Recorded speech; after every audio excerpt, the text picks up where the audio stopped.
Aries! What's up? Kamusta kayo lahat? So, I hope sana nasa mabuti kayong kalagayan ngayon. So, for today guys, gagawa tayo ng reading for Aries. Sun, Moon, Rising, and Venus sign. So, tingnan natin guys kung ano bang pwede nyo ma-expect for the month of December. Take note na general reading lamang ito. And maaaring mag-resonate, maaaring hindi. Take nyo lang kung saan kayo nakaka-relate.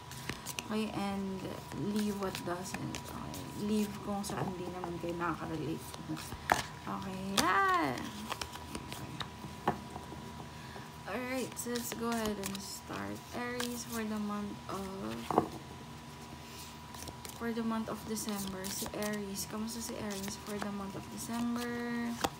You've got here Lily, spiritual love.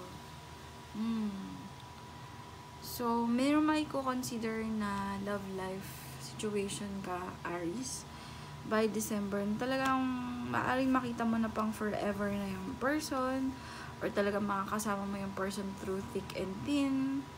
Mga ganon. Mga parang ang hirap ng pakawalan nitong person na ito.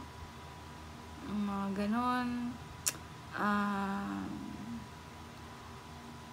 Maaring some of you, kung may nag-cheat sa inyo, nanghihinayang kayo na bakit ba ako nag-cheat sa person ko, this person is one of a kind. Parang ganun. Or maybe this person is the one na tingin nila yon sa inyo, okay? Then, we have here money path. Okay? A path with money is waiting for you to find it. Okay? So, kung sa medyo na-feeling mo na medyo kulang ang pera, or may kakulangan sa pera, rather, Aries, no? So, ang sabi dito is, merong money path na nag-aantay para sa'yo, na talaga namang magbibigay ng sobra-sobrang oportunidad, and sobra-sobrang, like parang pot of gold, no? Parang financial abundance, or financial, ang tawag nila doon, financial gains para sa'yo, okay? Tingin pa tayo, Aries. Later on, we will use tarot. Aries for the month of December. Kamusta naman si Aries? Have your firecracker, excitement. Uy, December. Literal na, no? Firecracker. Kasi baka naman talagang, meron daw mga excitement na mga events, exciting na mga events, rather. Ako nakikita dito na some of you I'm seeing travel like abroad. Okay, so exciting events na talaga namang makakapagparatik ng makakapag-leap ng heart nyo, as in makakapagpapasaya sa inyo. Ayun, ano pa ang kay Aries? 3 more cards. Okay, this one, and one more for Aries for December 2025. Malapit na mag 2026 guys, no? So, konting kembot na lang. Okay, heart. Okay, let's see to. You have your needle and thread. So, sabi dito, unsincere wish will be granted. Wow. So, maaaring request mo ito sa buhay, Aries, no? And talaga namang parang feeling ko medyo may time kang hinintay para dito. Nakikita ko na medyo mahirap yung pagdadaanan or pinagdaanan mo dito sa bagay na ito. Pero, sincere wish yun eh. Like, parang siguro nakita ni universe na tagos sa puso mo yung hiling mo, talagang sincere ka dun, and talaga naman makakapagpabuti siya sa'yo sa situation mo, Aries. So, the universe is telling you that it will be granted. Okay? So, there. Okay? So, tiwala lang. We have here broken bridge, a successful outcome to a problem. Okay. So, I think meron kang existing problema while you're watching this, Aries, na parang pilit mo siyang inilalaban, pilit mo siyang tinatawid, pilit mo siyang itinatayo. Ang sabi dito, Aries, is baka hindi ba rin maging successful or parang satisfying results yung mangyari dun sa situation mo na yon. Okay, may nakikita akong ibang involved na tao dito. And sa nakikita ko dito is talaga magiging either galit ka or parang bitter ka or parang sulky yung mood mo about this situation, about this topic. Kasi talagang parang feeling ko dito may iba, either boss or someone else na involved na mas mataas, na parang may hawak ng gusto mo na, alam mo yun, parang bakit hindi ko makuha yung para sa akin, parang mga ganon. Alright, so let's see. And then we have here heart, love, deep affection, and caring. So, sabi dito, Aries, is, yeah, there will just be mutual give and take sa nakikita ko dito sa love life mo. Or maybe this is a matters of the heart talaga. This is a romantic connection. Na tingin ko talaga magiging blooming ang love life mo for the month of December. Okay, so sa love life nakita ko okay ka. Sa finances, nakikita ko rin naman okay, merong financial windfall, pero ayun, windfall pala yung tama. But meron kang isang problem na nakikita ako na opportunity na baka unsuccessful the outcome. Okay, okay, let's see. Ito na lang deck yung gagamitin ko for now. Hindi, wag ito. Ano bang deck ang gagamitin ko? Aries. Parang masyado palang mataas. Ay, malapit. Ayan. So, Aries for the month of December. Kamusta si Aries sa overall for the month of December? Kamusta si Aries in the month of December overall? Kamusta siya? Anong main energies niya? Judgment. Dito niya ba yarns? Judgment. 7 of Pentacles. Meron kang something about in the past na parang ang layo naman masyado bigla. Ayan. Wait lang guys. Ayan. Meron kang isang situations, parang ang dami situation in the past, Aries, na parang gusto mong balikan, na parang gusto mong may kinalaman ito sa pera or something na parang itinanim mo, parang ininvest mo, ganon. And parang gusto mo makakuha ng balita about it. Okay? Kaso parang hindi mo makuha yung balita na gusto mo. What is the judgment? What is the 7 of Pentacles all about? Ano yung tinanim ni, ano to? May involved na ibang tao. 2 of Wands. Parang nakikita ko dito, Aries, parang hindi ka satisfied sa outcome, naging outcome nito, kung ano man to, kung tapos naman ito, diba?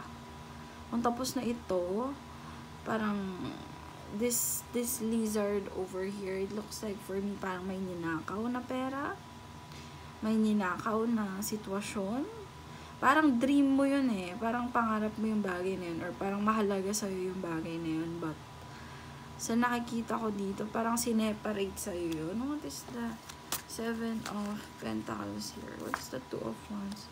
Yeah, look, merong pagtakas. Ay, hindi nyo pala nakikita, guys. Ay, sorry naman. Ayan na lang, ganyan. 2 of Wands and the Moon. Ayan, may pagtakas ako nakikita. So, maaring, and then nalungkot ka dito, na-disappoint ka dito. Talaga naman na the Moon card talks about parang gusto kong itaas din yung camera again. Ay, sorry. Ayan.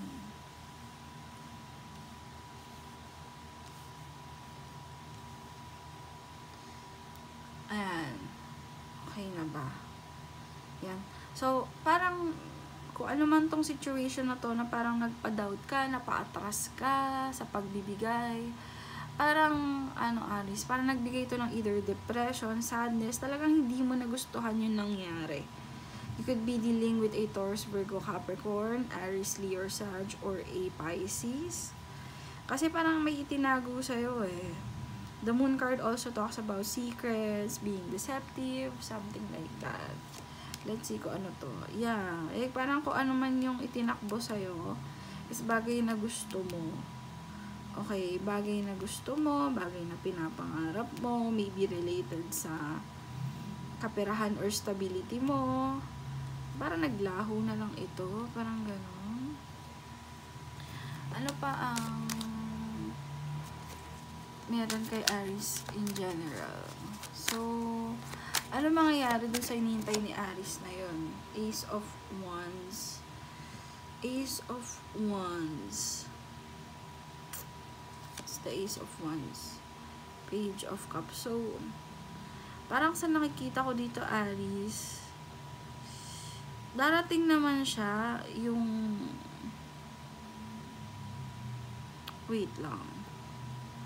Parang sa ngayon, hindi pa to nare-resolve hanggang ngayon. Kung past na itong issue na to, hanggang ngayon na pinapanood mo to, maaring hindi pa to nare-resolve. However, talagang nagkaka-triggeran na kayo with the Ace of Wands here. Si Ace of Wands parang trigger siya, parang isa spark of something na fiery eh. So parang nagkaka-triggeran na kayo, nagkaka-issue na kayo, kung sino man tong involved dito, kasama mo. Na parang may pinangako. Parang kung ano-anong sinabi daw. Tapos parang drawing lang pala. Yun. Hanggang ngayon patay. Parang may sinasabi pa hanggang ngayon patay or hindi umuusad yung something. Okay, so ano pang masasabi para kay Aries? Anong masasabi para kay Aries pa? Ano pang masasabi para kay Aries for the month of December? Then we'll move on to your career and love life. So, kung ano man to, Aries, no? Talagang burdening. Super naging burden to sa'yo. Look at that. Parang pabigat, parang pinahirapan ka. Siguro kasi talagang something big ito. The Ten of Wands, parang masasabi ko, malaki-laki rin yan eh, compare yan. And talaga nang may umaamo sa'yo na possible fire sign, Aries, Leo, or Sag, na sinasabi niya na kontrolin mo muna yung sarili mo, maaring nag-hold back din sila ng energy nila, maaring inaayos na to, mga ganon. Kaso wala ka pa rin nakikitang magandang outcome, or wala ka pa rin nakikitang magandang resolution, or parang sagot, yung sagot na gusto mong makuha. Okay, kasi hanggang ngayon parang malayo. Meron ako nakikita ditong malayo, or nasa malayo pa, or parang kung nandyan yan, bakit wala pa rin? Ano ba nangyayari? Parang gano'n na. Parang gano'n ka na, Aries. Hindi ka maharap nung totoong parang maging kumaga naging involved dito. May deception ako nakikita. Okay, let's move on sa career. Kamusta ang career ni Aries? So, Knight of Wands, or you're very passionate about your career. Let me see. Baka meron ka makabangga, Aries. Knight of Wands, na medyo arroganteng tao. Hindi ko alam kung sino to. Baka work mo lang. What's with the Knight of Wands? Anong meron? What's with the Knight of Wands? What about the Knight of Wands? Four of Wands and the Eight of Swords. Oh my God. Sa nakikita ko dito, it's either pinag-uusapan ka dito patalikod, or meron silang mga ginagawang dapat kasama ka, kaso hindi ka kasama, iniitsipwera ka. May parang sadya kang either pinaglalaroan or pinagtitripan. Aries could be also fire signs, Aries, your Sag, or a Gemini, Libra, Aquarius, na parang malalaman mo na lang na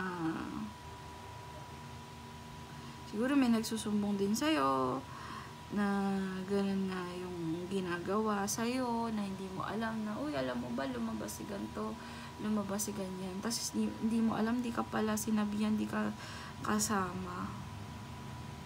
And syempre, ma-hurt ka dito, no? Puro swords. ma-hurt ka dito kasi syempre it's quite painful mga kasama mo to sa trabaho, tas ganun. So, paano sila naging arrogante? Siguro sa attitude nila sa'yo na ganun. Maaring tanong pa ako, what is the Four of Wands here? What's with the Four of Wands? Yeah, Empress card na kaganyan. Parang ang ano lang, ang angas lang Empress card dito. Parang ayaw kanilang mag-grow. Hindi nila naman nakikita.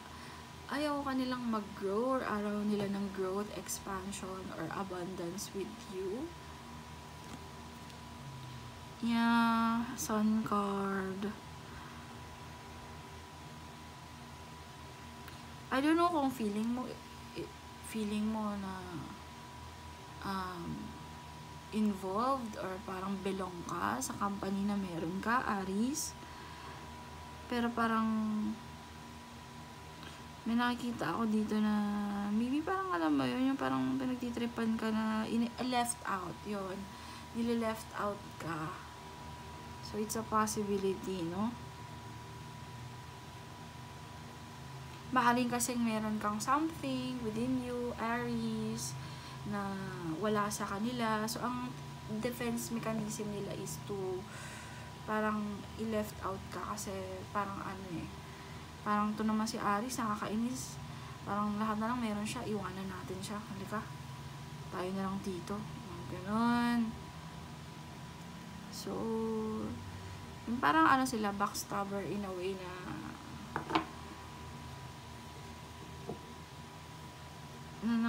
nang iiwan sila. Ganon. And parang ayaw kanilang mag-grow pa, ayaw kanilang maging abundant pa. Parang that's their defense mechanism para hindi ka maging masaya. Siguro. Somehow, like parang inggit siguro, inggit. Okay, sa love life, kamusta si Aries? Sa love life, kamusta naman si Aries? Magician card. So, could be dealing with an Aries or Gemini or a Virgo. Meron kang tinatry i-manifest. Virgo, Aries. What's that? Being defensive. Meron ka bang gustong sabihin with someone? Meron ka bang gustong mangyari? Regarding heartbreak.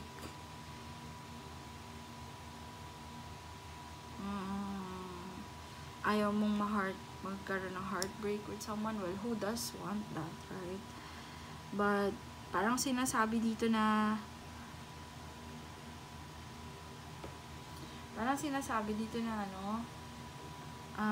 I don't know if you got left behind by your partner or this could be you towards your partner in the recent past. Tapos parang gustong i-address yun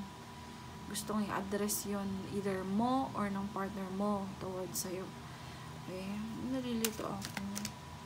What is the Lover's card? Ba't Lover's card? So, maaring yung person mo ay soulmate mo. May person ka man ngayon. What is the Magician card? Queen of Wands and the Hierophant. Could be dealing with a Taurus or another Aries, Leo, or Sag. So, maaaring medyo meron dito nakita ko insecure about the relationship. Yeah, insecure about the relationship stability and security. Like, baka lokohin mo siya or lokohin ka niya. Ganon. So, meron ako nakikita na sumasabi sa isip na sana hindi niya ako lokohin or sana hindi ako lokohin ng person na to. Or parang parehas ang ngayon. Or parang either sinasabi yun sa'yo directly or naiisip yun ng person mo. Okay? Could also be Cancer, Pisces, Scorpio. Like, okay kayo ng person mo, mahal ka ng person mo, mahal mo ang person mo, but however, sa nakikita ko dito, and you may also have plans to have a family, meron ako nakikita dito na parang sana wag niya ako iwan. Ganon. Wag niya akong iwan. Okay? Anything else about Aries? Love.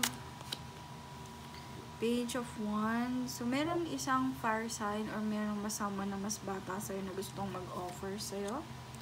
Make things right with you. Just be aware of that. Wait lang. Maybe nakarelasyon mo to kasi gusto niyang gawin yung tama eh. Pero, naku Aries, wag na. Magdudulot lang daw to ng conflict sa'yo or maaari nagdulot na to ng conflict sa'yo. Gusto pang ayusin pero sobrang conflict na siguro ang binigay nito sa'yo or maaaring nilagay ka nito sa isang sitwasyon na maaaring nilagay ka niya talaga sa sobrang parang either competition with someone else kasi yun din kasi ibig sabihin ng 5 of Wands. Okay, competition with someone else like parang third party, ganon, tapos yun yung pinili niya. Okay, so just to let you know, bottom of the deck, 4 of Cups. So, meron talagang isang situation na medyo disappointing or dissatisfied ka, Aries, okay? Pero yeah, Star card, mariresolve din naman daw yan. Eventually, okay? Alright, magkakaroon din ng healing sa part na yan, situation na yan. Okay, so that's all for the have for you guys. Thank you so much for watching. Please don't forget to click like, share, and subscribe. Uulan na, oh my god. And yeah, have a good one. Bye!